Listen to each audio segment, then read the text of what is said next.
everybody. Artistry and Finesse with you. It is Monday night, Tuesday night. Tuesday night. Playoffs start tomorrow, Finesse. You know, it's not all that surprising I don't know what day it is because it's been very difficult to follow the last 20 games or so of the regular season. I think we've all just been sitting around waiting for the playoffs to start. The Penguins have been sitting around waiting for the playoffs to start. And now here we go against a team that represents maybe the least compelling matchup that we could possibly have. Yeah, I mean, there's no reason for us to criticize the Pens or even look much to their record over the last few games because if we shine the light on us, what's our record the last few games? Terrible. It's not good. I don't think we've posted anything since, December 17th. I'm not sure we posted much since Pascal Dupuis got hurt. That was a real seminal moment for us. It's the playoffs, though. And if there's one thing we know about this blog, we always show up for the playoffs. Yeah, we're going to turn it up. We're going to step it up, and we hope the Pens do the same. Now, you were telling me before that you have an opportunity to go to the game tomorrow night, but you're foregoing that opportunity. Do you think now you're saving yourself, I think, for a better series, a more compelling series? Do you think that's the right move to take with the hockey gods, or will they frown on that? Listen, the right analogy is, how did the Penguins approach the last couple games of the regular season? I mean, this is the playoffs, but it's not really the playoffs. I mean, we have it's such a paradox, this team, because our expectations are so down compared to previous years, I feel like. But at the same time, against the Columbus Blue Jackets, it's almost a foregone conclusion that we're going to win. I'm not afraid to say that. I'm not afraid to jinx it. If we lose, and I don't see a scenario in which we can lose, and we'll talk about that, then everyone's going to get fired. They may deport the players. They may move the team to Seattle. Nothing's off the table. I just don't think it's an option to lose this series. So, I am saving myself for the next one. I'm not 100%. I have an upper body. I'd like to rest tomorrow. I'd like to watch it on TV. Yeah, there's no excuse for losing this series. It would be the biggest upset by far of any Penguins history. Of any series. Maybe in Penguins history. That could be true. Because I've been looking a lot at Columbus's roster and trying to learn a little bit about them. I'm not trying that hard, but I'm trying a little bit. And I mean, you might say the 93 loss to the Islanders was the biggest upset in Penguins history. I don't think so. I mean, at least the Islanders had veterans on their top line, and they had already sort of proven themselves. They'd already made the conference final. I mean, that in itself shows that they were a pretty good team. At least a decent conference team. Semifinals. Semifinals. They won a round in the playoffs. Yeah. So agreed. And if we lost to Columbus in the second round after they beat the Rangers in the first round, then it wouldn't seem like such an upset. True. But I've been looking at their roster, and I'm not impressed. I mean, who is on their? It's not a good situation. Like, who is good on their? They got like some nice players, some decent guys. Probably as hockey media are apt to describe people, great humans, good human beings, good solid humans. But how does that translate on the ice? I mean, it's just kind of it's uninspiring. Well, they have, in doing our post that we put together, I don't know if it's posted yet. We'll post it after the podcast, maybe? Yeah, I'll post it after this with the podcast. The tail of the tape we did, which we do for every playoff series, because that's what we do. We show up for the playoffs. I was looking at images of the guys on their roster. It's got to be the blandest-looking roster that I've ever seen. I mean, every hockey team pretty much is a bunch of like mid-sized white men who, are unremarkable looking for the most part. But Columbus takes that to another level. I want you, if you're at your computer right now, to just look them up. Look at these guys. Right. Play a game like which Blue Jacket is which Blue Jacket is this? Or like, is this a Columbus Blue Jacket or does this guy work in my office building? Play that game. You could easily play that game. and entertain yourself for a long time. It could be better for them. I mean, they're missing some guys. They're missing Nathan Horton. They're missing Nick Foligno, and I think they're missing one other guy. I can't remember off the top of my head. Umberger. Yeah, so that's half their top six right there. Right. So they're in dire straits, and their top line has a couple really good looking young players, and I mean that figuratively. They're not literally good looking. They're very average looking young men. Boone Jenner and Ryan Johansson is an absolute stellar rookie. But they're rookies. I mean, it's like he's not. Is Johansson a rookie? I mean, I don't know. Are we trying to talk ourselves into Johansson and these guys? Like, I know he's a really good player, but like, he's not. He's 21, but Crosby won the cup when he's 21, but like, he's not that good. He's not at that level. Well, no, he's not. Well, few are, but he had 33 goals this year. In a year when how many guys scored 35? Not very many. Well, Chris Kunitz did. Chris Kunitz did, but that's Chris Kunitz. Yeah, I mean, we're not going to compare Ryan Johansson to a Chris Kunitz. He's a good player. No, we're not talking ourselves into the Columbus Blue Jackets. Yeah, don't be ridiculous. Yeah, don't be silly.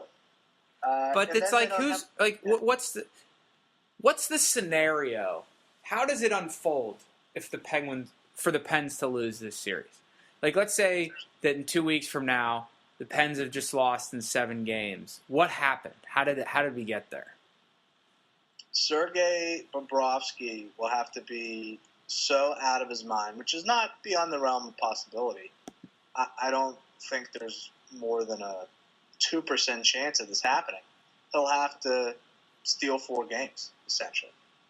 I don't see any other scenario. Like we get 50 shots and he just and we lose 2-1 type of thing. Yeah, he'll have to be Glenn Healy in 1993. He'll have to be Yaroslav Halak in 2010. That's what he'll have to do. But But the difference is that even enough? Maybe not. It's very hard to believe that we are in jeopardy here. Like, this is a team that we could, if the Pens play the right way, the Pens could win games against this team 2-1. You'd think. Because they're just not that formidable up and down the lineup. Now, the Pens could shoot themselves in the foot, and, Columbus creates those wild scrambles that are known to happen in front of Fleury. And, Brooks Orpik is standing on top of Fleury, and Rob Scuderi just drops his stick and starts playing goalie and forgets that he's a defenseman. Like, that kind of stuff could happen, but it's unlikely. It could happen. Look, I view this series as a really big opportunity for the Penguins because as much as we sort of had this feeling of dread about this team that sort of, it's in the back of your mind. It won't go away, though. It's just this sense that, we're never going to be what we were supposed to be. You can't really shake that feeling with this team. And even as you feel this way, you see that they've got 109 points in the regular season, and we haven't even seen the team. I mean, we really haven't seen this team at full strength all year. So all that matters is now, and there's this opportunity against this really deficient opponent to get on a bit of a roll and play the way that we're capable of playing. And if we do that, if we're able to do that in round 1, then I can guarantee you what people are going to be talking about after the series, and that's that we're a favorite to win the cup. Well, that could happen. We sort of did that against Ottawa last year. We scored. Yeah. We won we scored 7 and 6 goals in games 4 and 5. Had a great first period against Boston, and then melted down for the next 5 periods before we got it together. Yeah. So that'll always be possible. I mean, there's the school of thought that there is no momentum in the playoffs, and we saw that last year. When we thought we had it, and then we didn't. And it's matchup dependent. Well, maybe we did have it, and then we lost it. Could have had it, might have lost it. But I'd rather get rolling, against a team like Columbus, and use it as a springboard, than not. And I think certainly you want to use it. You want to use it. You don't want to lose it. You don't want to lose it. You want to use it, and you want to get rolling. So it's Bobrovsky, you say, is how the Pens lose this series. Well, I don't think it's going to be. It's not Fleury. You're saying it's not Fleury. It's Bobrovsky. Well, I think that the Penguins could win this series with Zakkoff. I mean, that's the difference in talent between these teams. I think the Penguins will keep... What a backhanded compliment for Jeff Zakkoff. How dare you? Well, listen, I mean, the Blue Jackets basically have one line. We always talk about how you need 3 lines to win in the playoffs. Blue Jackets don't even have 2. Blue Jackets' second line is centered by Brandon Dubinsky and features 2 guys that, quite honestly, I mean, I may have heard of them, but maybe I'm confusing them with other people that I've heard of. Cam Atkinson and Matt Calvert. I mean, I don't know. I don't know Matt Calvert. I got to be honest. I don't know who that is. Yeah. Who the hell knows? Don't. I mean, I've heard Atkinson. You can't tell me that that's a dangerous team. Well, I mean, Dubinsky will score a shorthanded goal against us. He always does. Probably. But, I don't think we're going to have a problem checking that team. I really don't. No. We could just... It's just going to be if we get frustrated and lose our minds. If the Pens play with composure and don't get frustrated and don't go, just don't go crazy, then we'll win, even if Bobrovsky's playing well. Maybe it takes 6-7 games instead of 4 or 5. But the Pens will win, in my mind, unless the Pens lose the series. I don't even think it's Bobrovsky. I think the Pens would lose this series. I think for the Pens to lose, Fleury would have to play terribly to the point of costing the Pens a game where the Pens score 4 or 5 goals, which he did against Philadelphia. I mean, that Philadelphia series, Pens were scoring 4 or 5 goals and losing games.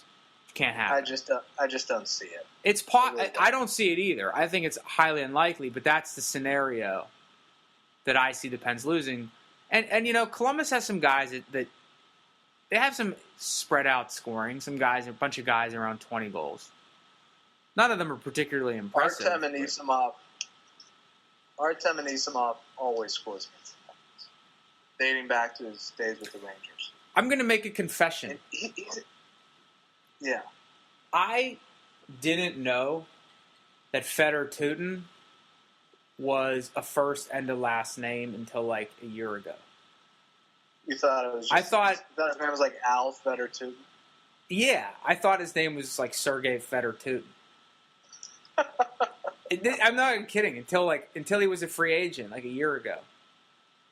When he was on the Rangers, right? Yeah, he's one of those guys that when announcers say his name, it's always both names. Yeah, no one calls him Tootin. It's always Feder Tootin. So I thought it was his last name. Yeah, it just feels wrong to call him Tootin. You look like an Al? You think he'd be Al if he had a first name? Al Feder Tootin. Yeah, you never hear here comes Tootin. Ambling up the wing. Never. So what's your prediction? I would really be surprised if it went more than 5 games. It's the playoff. We're going to check these guys. They can't. They have one line. I just don't see. I don't see us having much difficulty with our defense healthy. Rob Scuderi aside, I just think they're going to have a really hard time. Particularly because I think that we're going to use this series to really refine our defensive game and really focus on it. I think they're going to have a hard time getting to the net against Fleury. Well, I don't think they're going to have a hard time getting in the net. I think they're just going to have a hard time finishing because they're not that skilled compared to the Penguins. They're the definition of just an okay team. They're a nice team. They're a 7 seed. They're not the 7 seed that you don't want to play. They're a 7 seed. And most of the time, 7 seeds lose in the first round. I honestly disagree. I don't even think they're a playoff team, missing the guys that they're missing. Well, Horton gave them nothing all year, so he was not good at all. I think he only played like 35 games. So yeah, but he's a real player. I mean, he's a guy that's a legitimate top 6 winger that could score for you, and they have nobody on their second line. Who the hell is Cam Atkinson?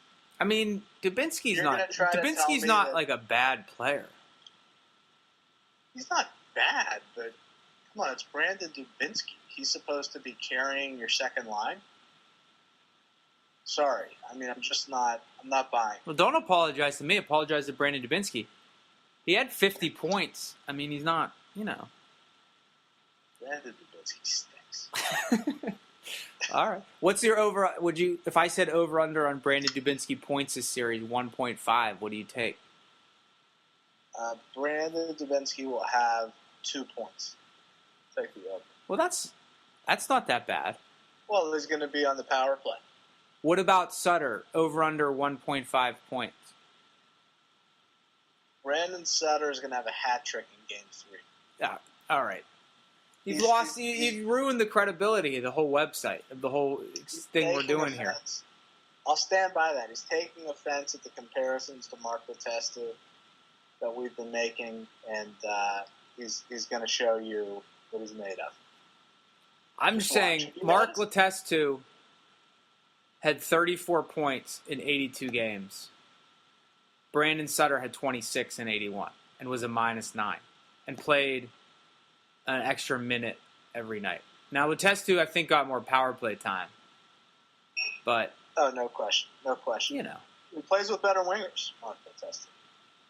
Have you noticed? I don't even know who his wingers are, and I can say that with certainty. Yeah. If Tanner Glass is your winger, everybody else plays with better wingers than you. Have you noticed that in the last couple of weeks, Brandon Sutter's really stepped into a leadership role? I know. It's been annoying me. He's really talking to the boys. Why did I saw a quote today on Twitter. They were asking Brandon Sutter about Malkin, and he was like, "Yeah, Malkin's that guy for us. We need him to bring his best game." I just want to be like, who are you to say anything about Malkin? He's really feeling his oats, Brandon Sutter. Ever since that game against Colorado, he's really been talking to the boys. I want Malkin to come out and just smack him in the mouth and quiet him down a little bit. Next thing you know, Brandon Sutter will be trying to come out last out of the tunnel. He'll be like, "No, you go ahead, Sid." Yeah, if we if the Pens win the Eastern Conference, he'll go up to the Wales Conference trophy thing and just touch it. Sid won't want to touch it, and Sutter will just go pick it up right off the table. I got it's getting out of control. I got Pens in 5. I think it's 5. Yeah, come on. I mean, this team stinks.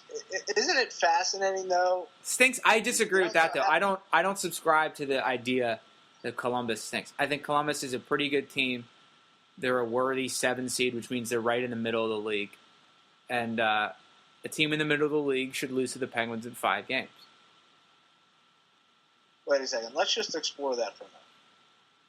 Detroit is the 8th seed. That's right. How much more afraid would you be of playing Detroit than Columbus? Because I would be exponentially more afraid.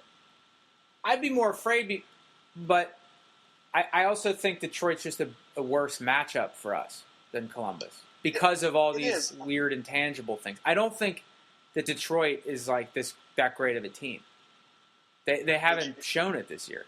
They're really... Would you be more afraid of playing the Washington Capitals than the Columbus Blue Jackets? I would, yes, because of the Fleury question mark, and with Ovechkin and Backstrom, I mean, they could, and their power play, yeah, I would have been more afraid playing the Capitals.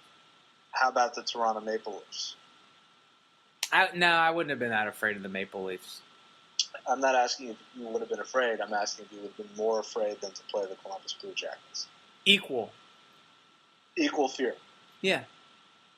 Equal. But look, I'm not saying... Look into the computer. I'm playing the matchups here. I'm saying how they compare with the Penguins. I'm not saying that because I think the Penguins will beat Columbus, but might have struggled with Detroit or Washington that I think that Columbus is worse than those teams. Somebody unpack that sentence for me, please. What I'm saying is that I think Columbus is a worthy 7th seed. I don't think they're bad. I wouldn't say they're terrible, but I don't think they're that good. There are 7 seeds that you want to play and 7 seeds you don't want to play. Columbus is one that you want to play. Let me be a little bit more direct in making a statement than you just were. The Penguins could not have gotten any luckier than they got with this draw. I agree with that. It is just tremendously good fortune that we drew Columbus. Setting aside however you want to characterize them, I'm thrilled we're playing. Just couldn't be happier. Yes, definitely. That's the right matchup for us. I think so. Isn't it funny how we feel about the Penguins this year? I mean, it's just bizarre. They've reached this sort of status where you can't be. It's so hard to feel good. You're either taking for granted that they're going to win, or you have a terrible feeling about their prospects, and there's sort of no in between. It's not like. Something has to happen in the first round to regain that optimism. So, if the Pens win in 5 games, but it's because the power play was really good, and, the bottom 6 combines for, one Brandon Sutter empty net goal, and it's all, Jokinen has a couple, James Neal has a hat trick one night. If that's what happens, then we're going to go in the second round and feel the exact same way that we do right now. What needs to happen is that I think we need to see Sutter, Stempniak, Gibbons be a very productive line, actually have some energy, and we need to see Bo Bennett score 3-4 goals in this series. Because that will be, here's something new, here's something different that we didn't have last year, the year before. This young stud 22-year-old winger playing with a lot of swagger. We got a good third line that actually seems to make sense. We haven't had that in 2 years. Yeah, I'd also like to see some double shifting of Sid and Malkin when he's back. We need to do something to alter the landscape when those bottom 2 lines are on the ice. It can't just be a completely lopsided puck possession situation with those guys in the playoffs. And one way that we've given a boost to the 4th line in the past is just to roll Sid or Gino out there for 30, 45 seconds with, Adams and Vitale or whatever. Right. Just to give that line a little jolt. I think we're going to need to see more of that. Yeah, definitely. We got to ride those guys into the ground, basically. Yeah, pretty much. I mean, they have the biggest burden ever. Crosby, the burden he carries this playoffs is ridiculous. I mean, he's going to – this series not as much just because I don't think there's as tough of a matchup. But, if he has to go from here through the Rangers, then the Bruins, that's a nightmare. I mean, that's going to be super difficult for him. Yeah, so are we going to – if we do get past Columbus, are we going to be able to catch a game? What if we have the Rangers next round? Should we go to New York and do, a live broadcast from the Ranger game?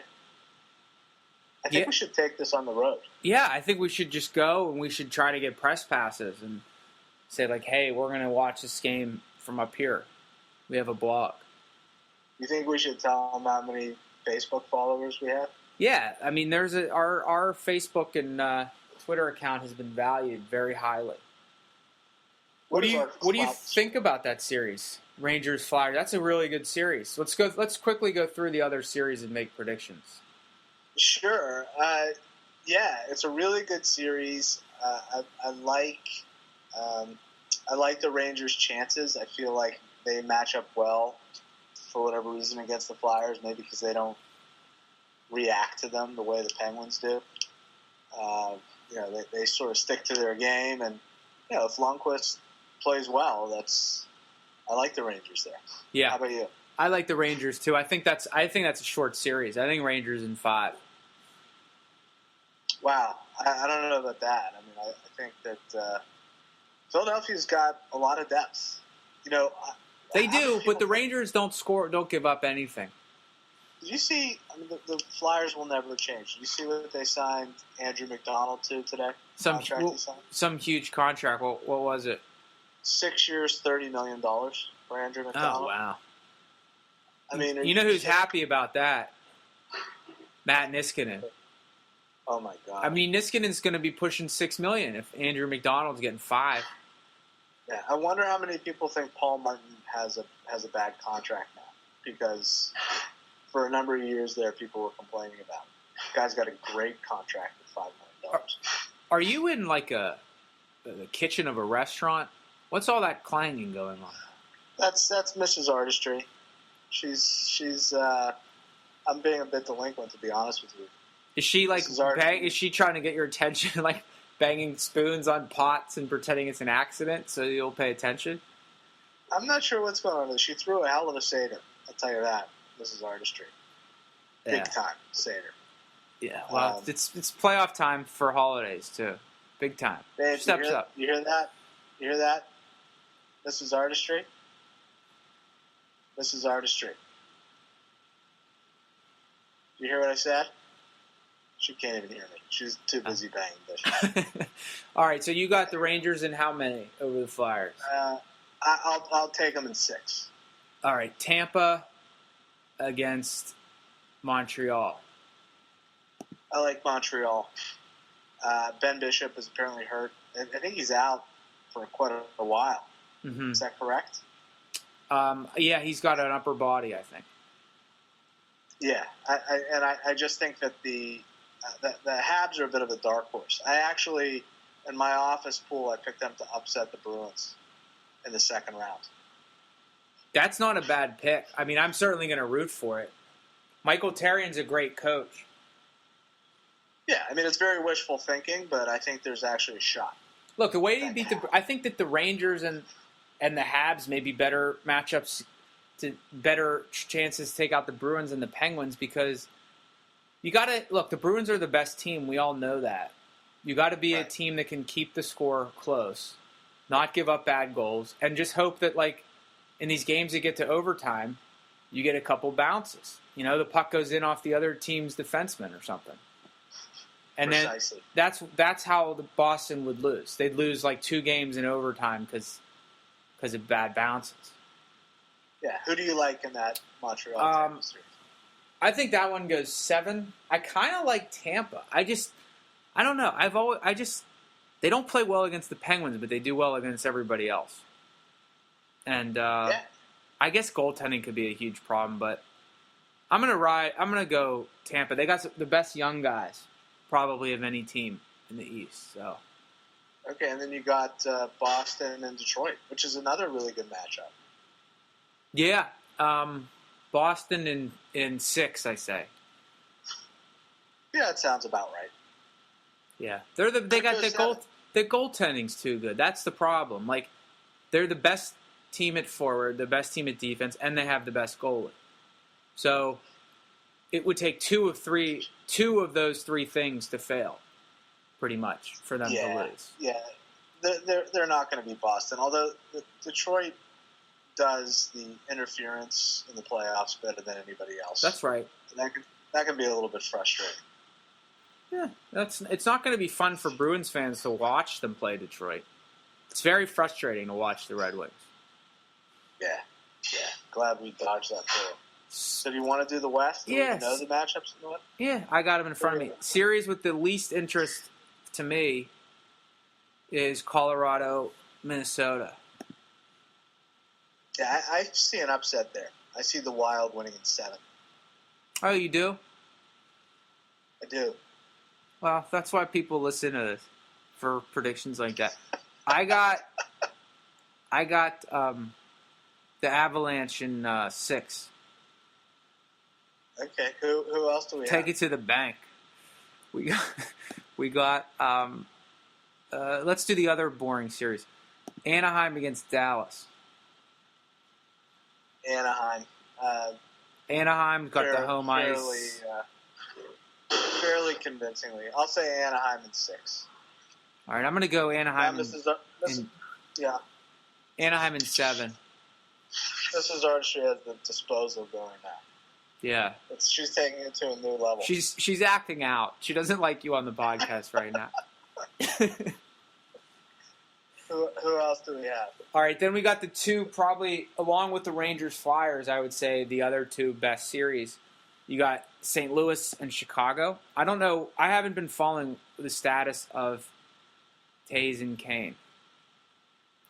Well, apparently St. Louis has been terrible over the last couple of weeks. That's right. And I don't even know the status of Taves and Kane. I don't know if you can Google it, but they will return for Game 1 and be fine. Yeah, so I'm going Chicago in 7.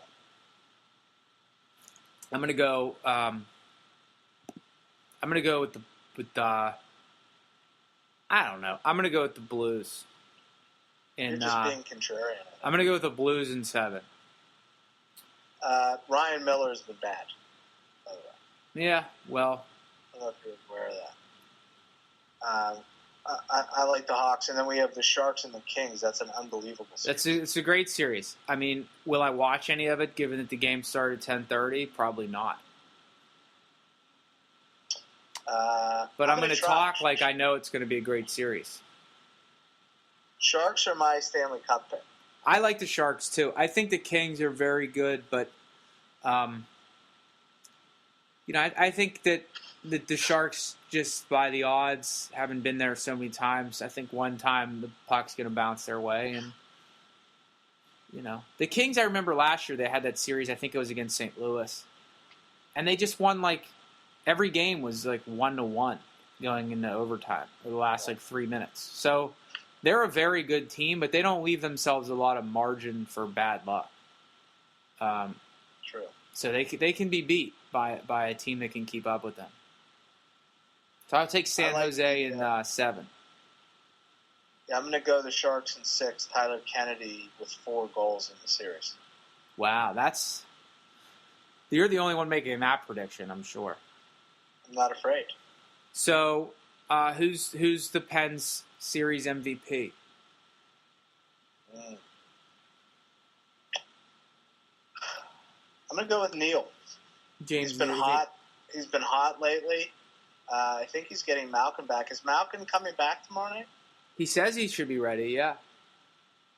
Yeah, I like him to stay hot and, fill the net this series. I don't think it's going to be that much of a challenge. I think I'll go with Chris Letang. I think he's going to have a big series. And then I think it's going to lead to a lot of people saying, oh, look how we forgot how good Chris Letang is. Listen, he's been really impressive the last couple of games. A little shaky at times in front of his own net, but that's nothing new. Well, that just means we got the old Letang back. It's the old Letang. He's a difference maker. The guy's a difference maker. He's back to form. Yeah, so maybe we'll do a quick podcast after the game tomorrow night. Yeah, we can do that. Sure. All right, sounds great. Well, thanks for joining us, everybody. Stay with us throughout the playoffs. We promise that we're here for the duration. Try to ignore our absence over the last several weeks. We really mean it. It'll be fun. Until next time, GTOG.